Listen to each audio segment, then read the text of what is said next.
more easier. Good. Okay. So I want to introduce to you our first speaker of the day, and that is Ambassador Dr. Joel Olaniyan. Is a seasoned education ambassador and consultant, Lancers leadership coach and lecturer, career counselor, mentor, Microsoft certified educator with close to decade experience in education. Ambassador Dr. Joel Olaniyan has successfully led numerous schools across different states in Nigeria to a remarkable growth. He also has been involved in facilitating at several educational programs and trainings with renowned institutions in Nigeria and abroad. He has coached and mentored over 50 schools leaders and over 500 students through his Leadership Academy, School Administration and Management Academy, SAMA, and consulting services, respectively. Ambassador Dr. Joel Olaniyan is currently the principal consultant of the Educator Mindset Consult and lead coach of the School Administration and Management Academy.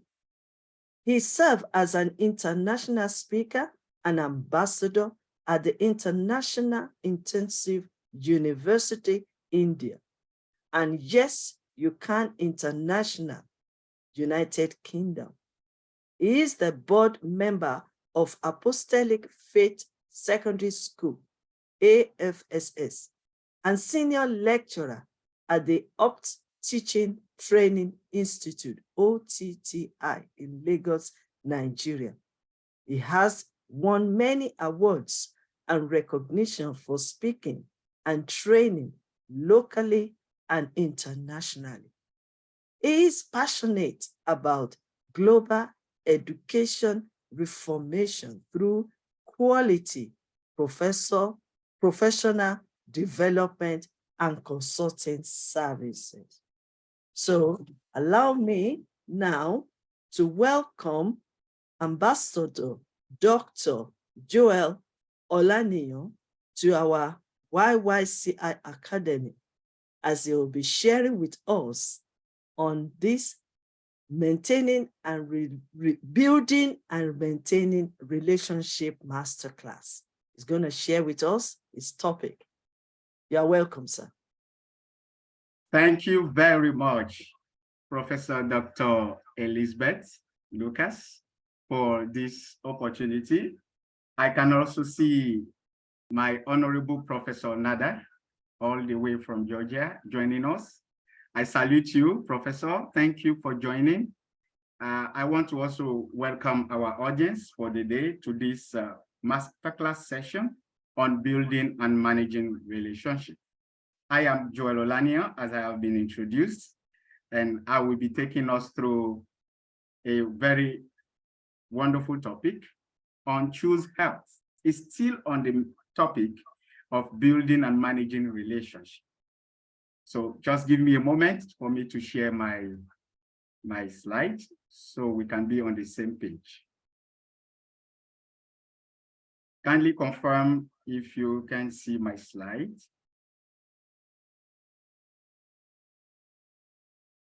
Yes.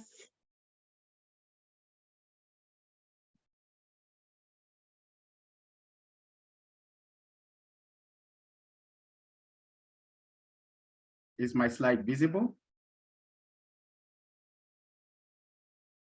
Yes, you can continue. Yes, you can continue. We can.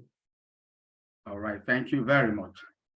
So, ladies and gentlemen, here we are on this wonderful masterclass session today, and we are looking at building and managing relationships. And today we want to talk about Choose Health. When you look at the topic, probably what is coming to your mind is probably a medical angle of the presentation. No, it is not a medical angle. I have coined the name health into an acronym, which we are going to dissect together. The H stands for something, the E stands for another word, the A stands for another word, L, T, and H. I am bringing this topic as choose health so that it is more practical to us. In life, we make choices, right? In life, we want to associate with things. We are attracted to things. We make choices. So today, in our Building and Managing Relationship Masterclass conference, I am advising you to choose health. And as we go on, we begin to understand why we have chosen this topic for today. And on this topic, I am really going to focus on healthy relationships and consent. Why do you choose health? Because you want to build healthy relationships and consent. This is so very important in our world today. When we look around, we see so many activities taking place, especially in the world where I am in this part of the world. So many careless activities are taken, so many careless actions are taken, not considering the emotion of the other person, not considering the state of emotional balance of the other person. And a lot of things are happening. People are affected emotionally, people are destroyed mentally, and some do not have a choice than to go probably over the bridge and jump into the river. You can imagine that, because they seem not to find a solution to the nagging issues or to the problems they have encountered so far. So we want to talk about how do we manage healthy relationships and how do we appreciate consent.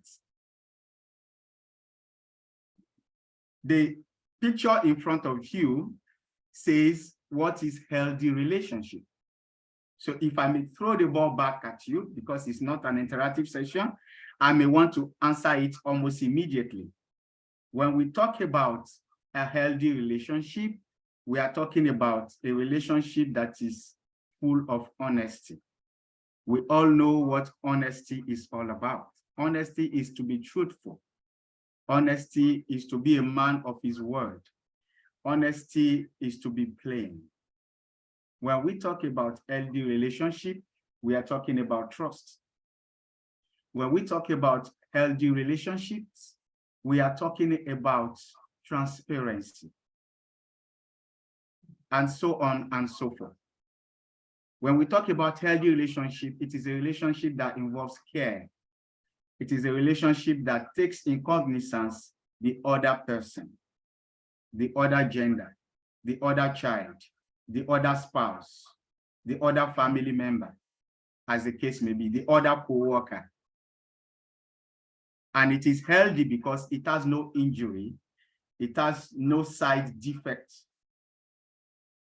And to move on in this conversation, I would like to picture in your mind a kitchen room. Picture in your mind a kitchen room. You are the chef. You are the chef in the kitchen room. You have all the utensils available to you. Supposedly, you want to make probably simple as boiling water. You might probably need a heater or a boiling ring. I'm not sure if that exists today again. A boiling ring or a heater. Then you have a container where you can, heat and then you need the electricity and all that before you can get your hot water. Now, you being the chef, the tools in the kitchen could be your children. The tools in the kitchen could be your wife. The tools in that kitchen could be your co-worker, could be your subordinates, could be that person that is related to you one way or the other. How do you relate with all of these people to cook a sumptuous meal? How do you relate with these people that you have available around you, in your surrounding, in your neighborhood, in your workplace, at home, at a worship place? How do you manage all of them? How do you put them together, bring in the ingredient to make a sumptuous meal? Because that is what will give you the healthy relationship we are talking about. So you are mindful of all the ingredients, right? As a chef, you want to make sure that nothing is missing out. So also it is with our relationship with one another. We want to ensure that all the ingredients that is needed for a smooth relationship are not missing out. And so, healthy relationships throughout our lives, we are involved in many different kinds of relationships, as I've earlier said. We have relationship with our parents, our siblings, our friends, our teachers, our classmates, even romantic relationships. Yeah. Relationships have the potential to make us happier people and add to our feelings and self-worth. All of these form healthy relationships. Now, let's quickly have a contrast and comparing of healthy relationship and unhealthy relationship. Let us know what we can term to be a healthy relationship and what we can term to be an unhealthy relationship. Let's look at this scenario. Your partner acts controlling or possessive. Your partner acts controlling or possessive. What kind of relationship is that? If you want to answer, of course, it is an unhealthy one.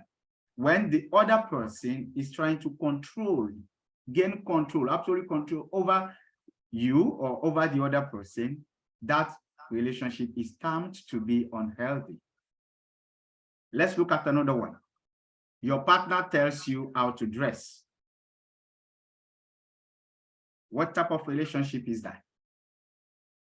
It is also an unhealthy relationship. The person could have rather advised, or maybe, how about this? Did you think about looking at wearing this, not imposing the dress on you? Let's look at this. Solves conflict without putting each other down. That's another case. Of course, this is a healthy relationship type. You are trying to solve conflicts without putting anybody down. You are trying to bring the two parties together and strike a balance.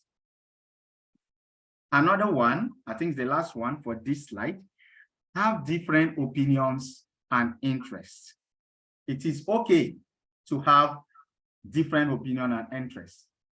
Prof. Nada is here, Professor Elizabeth is here. Definitely they have different opinions and interests. In fact, prior to this webinar, Prof. Elizabeth, after now, probably will have to get her lunch, while Prof. Nada is deciding probably to have dinner. So that is the difference. So we have our opinions, we have our interests, they differ. But even as we have differences, we can still work together. And I love so much the caption of this organization. The "Yes, you can" alone gives you a message. Yes, you can. Once you hear "Yes, you can," it is a message on its own, which means that we can work together. We can achieve things together. We can do well together. So let's quickly look at the important characteristics of a healthy relationship. Self-awareness.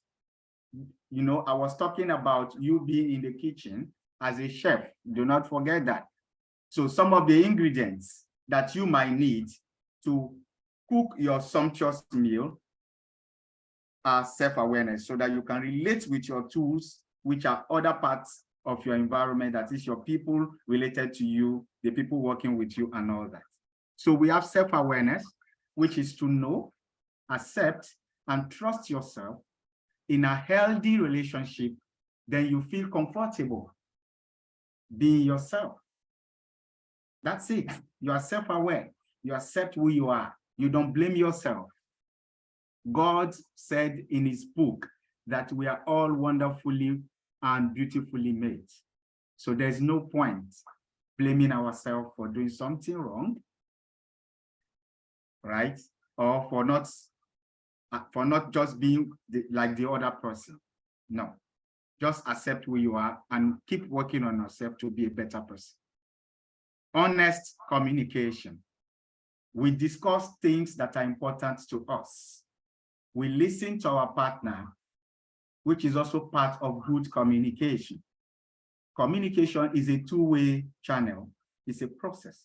When we communicate, we also expect the other party to respond to our communication. We don't term communication to be a one-way channel where only one person talks and that is the end. That will not be too fair.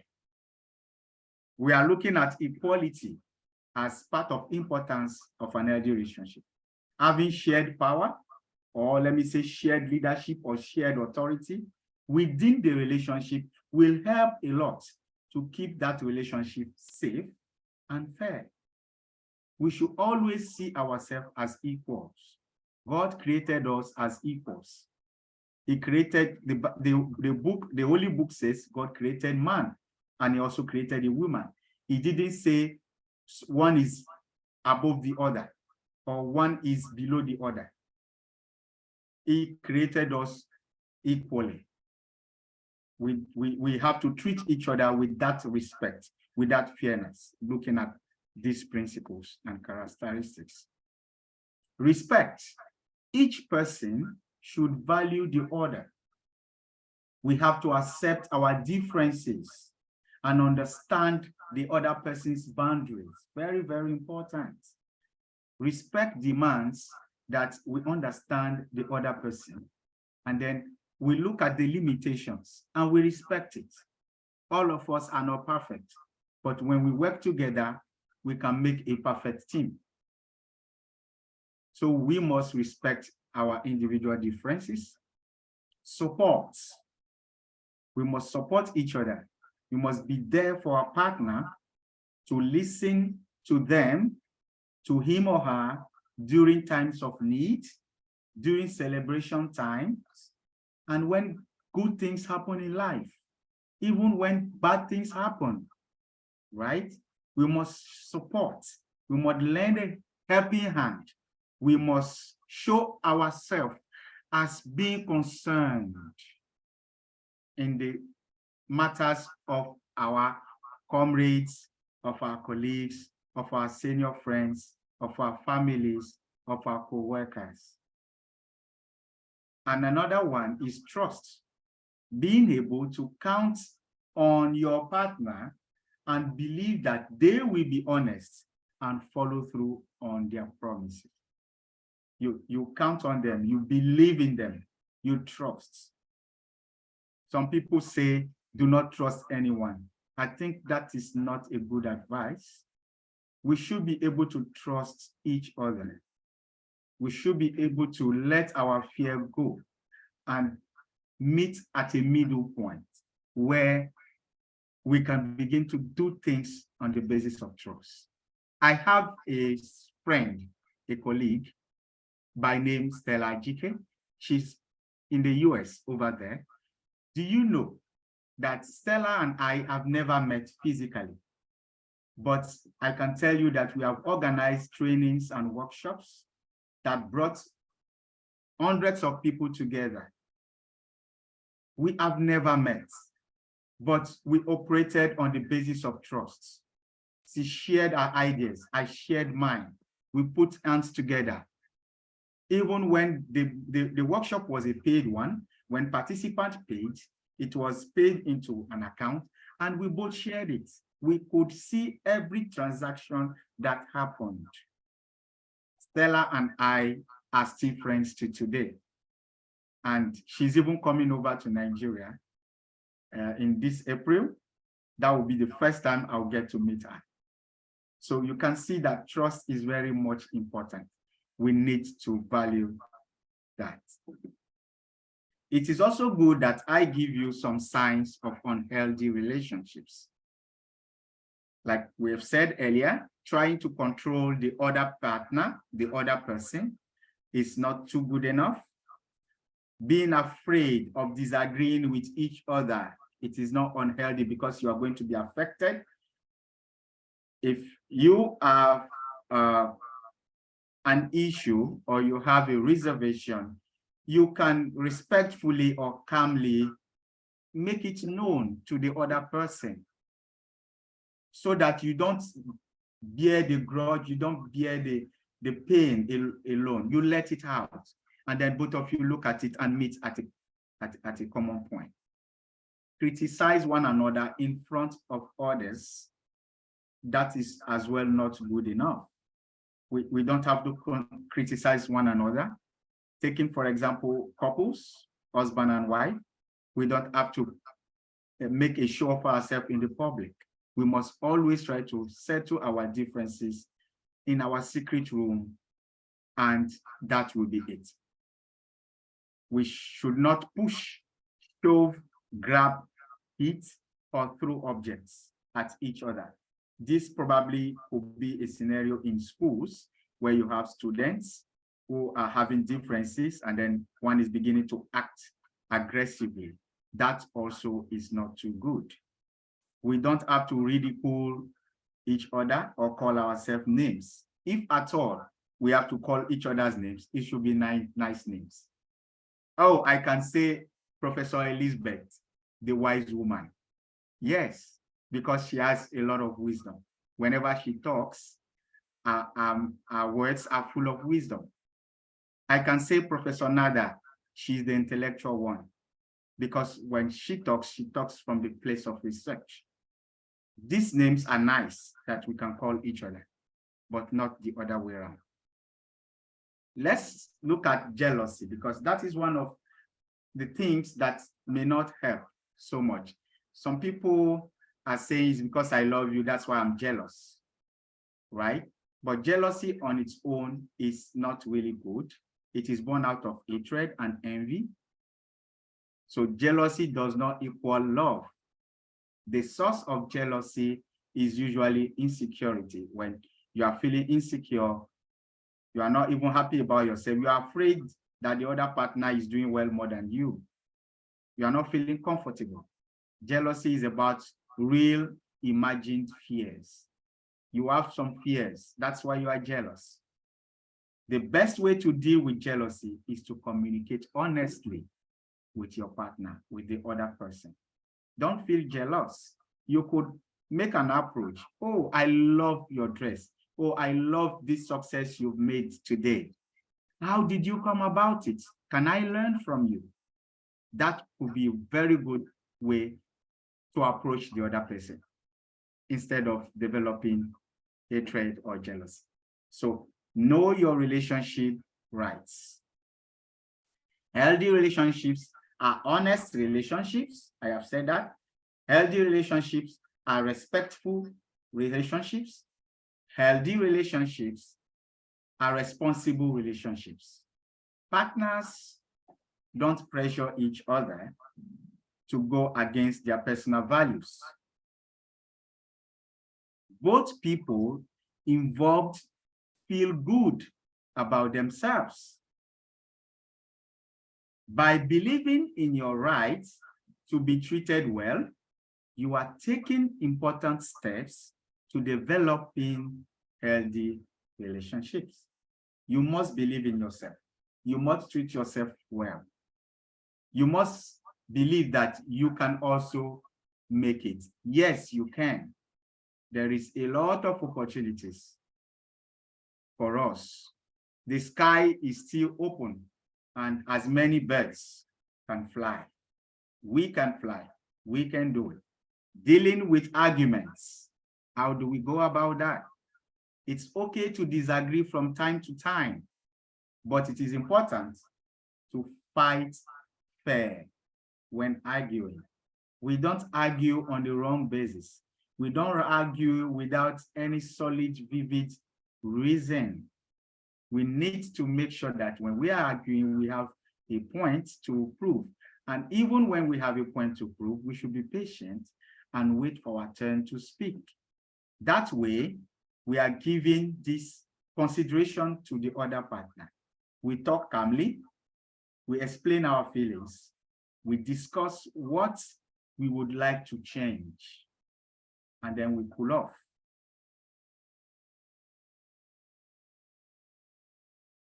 Dating violence is a term.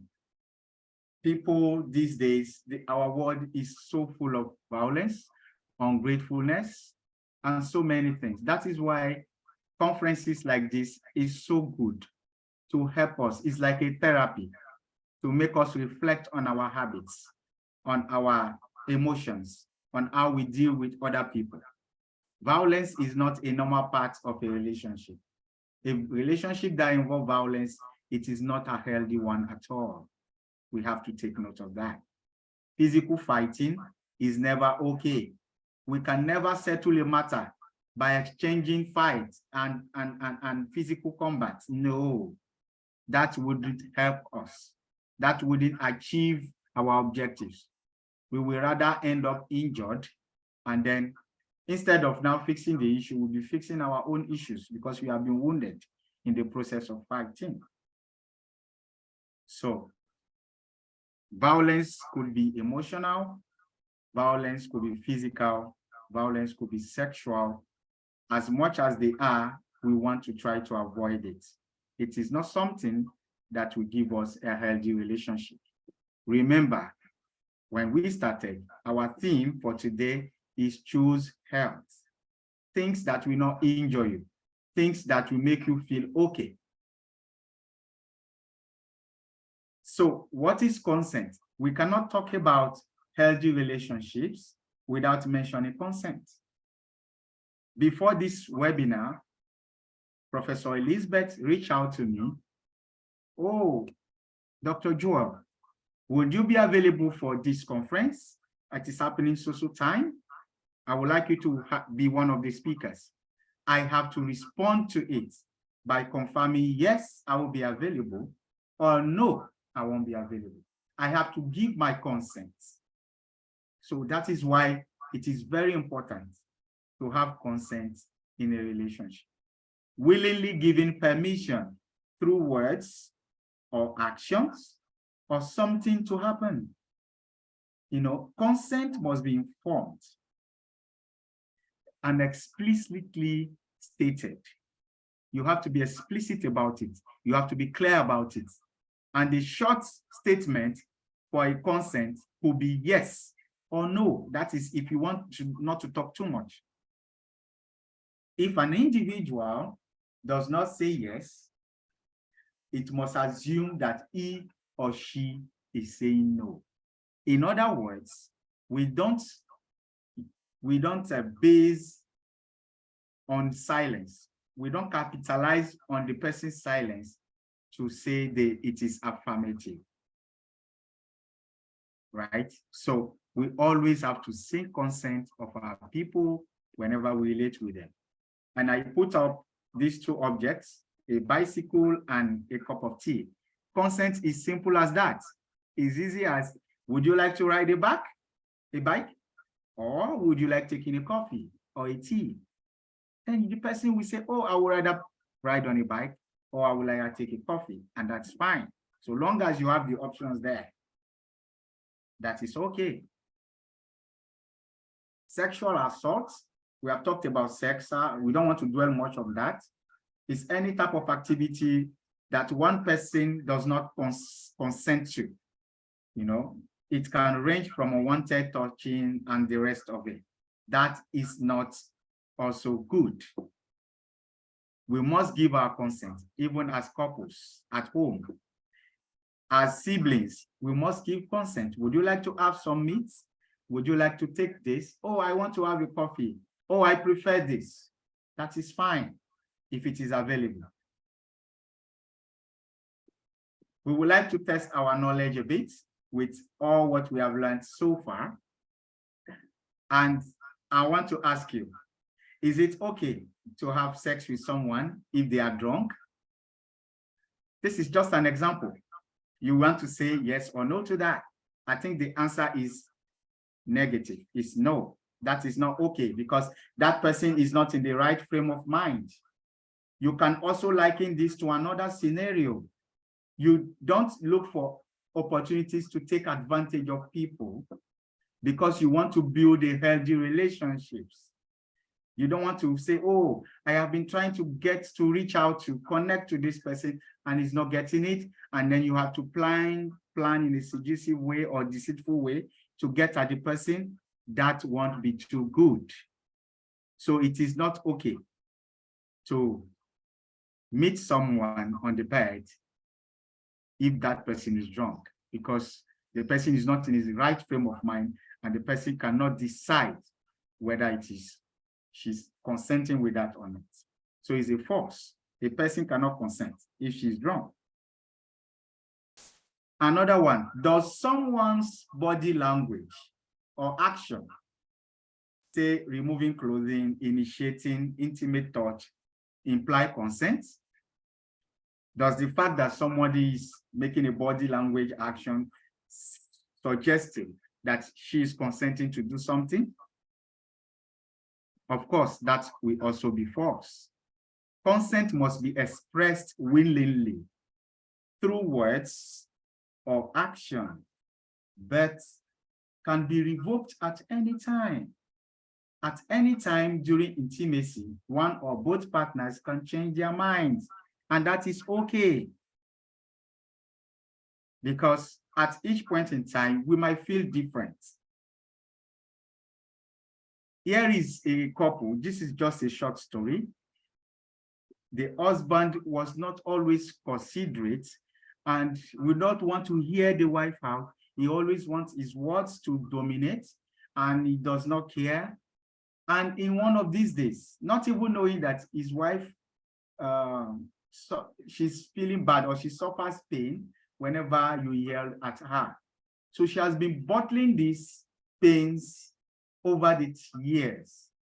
And in one of these days, as the husband was yelling at her, she just slumped. And as she slumped, she was rushed to the care unit, to the hospital, but she couldn't make it. You can imagine. He had lost her, and then he realized how foolish he was all this while, trying to dominate, trying to have control. That is not profitable. He lost his better half, and he now appreciated life when he was now alone. So these are the things we need to be thoughtful about. So when relationships end, even at that, maybe something, you came to a job and then you had to leave the job, maybe you have to be fired, or maybe your partner wants to dissolve the relationship or whatever it is. Whenever a relationship ends, we have to do these things. We have to remain respectful. We have to remain truthful. We have to talk to our partner face to face. You cannot end up a relationship just via text message. You have to talk with the person physically. Let your emotion out, say it, and explain your feelings. Be always respectful. For one reason or the other, as we move on in life journey, we may want to maybe part with some relationship to focus on some other one. That is okay. But it has to be respectful. It has to be on the basis of truth. It has to be on the basis of honesty. Let me take, for example, the school setting, because I'm an educator. We have some staff, some teachers who will come and tell a lot of lies that they are leaving the school because maybe they want to relocate. They just find something to say. And then on the long run, you find out that they just wanted to go to the next place of employment. And then when you walk about, you keep seeing them. Oh, Mr. or Mrs. So-so-so, you said you wanted to relocate, but how come we are still seeing you around? Now look at it. Do you think that such a person will be trusted next time? You know, relationship is like a river. It's like water that flows.